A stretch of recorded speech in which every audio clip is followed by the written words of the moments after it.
The United States has started a new era in its relationship with Syria. Following President Trump's historic meeting with President Shea, the United States is working towards ceasing U.S. sanctions on Syria. On May 23rd, Secretary of State Rubio waived sanctions under the Caesar Syria Civilian Protection Act for 180 days, and the U.S. Department of the Treasury issued General License 25, authorizing a broad range of transactions and investments in Syria. We have already begun to see the impact of these actions, most notably in the signing of a $7 billion deal under which the United States, Qatari, and Turkish firms would invest in Syria's power sector. As Ambassador Tom Barak stated after raising the U.S. flag in Damascus, this is just the beginning of the positive impact that the easing of sanctions will have on reconstruction and investment in Syria. The cessation of U.S. sanctions against Syria will give the country a chance to succeed.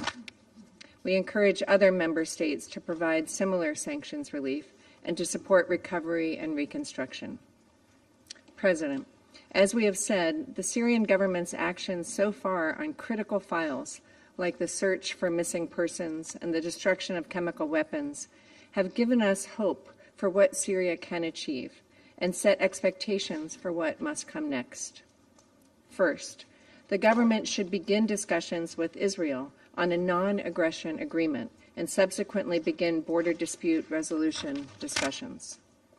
Second, the government should, in short order, present its plan and intentions with regard to the foreign fighters on Syrian soil. Third, the government should take necessary steps to ban and deport Palestinian terror groups. Fourth, the government must work with the United States in its continuing de- or counter-ISIS operations.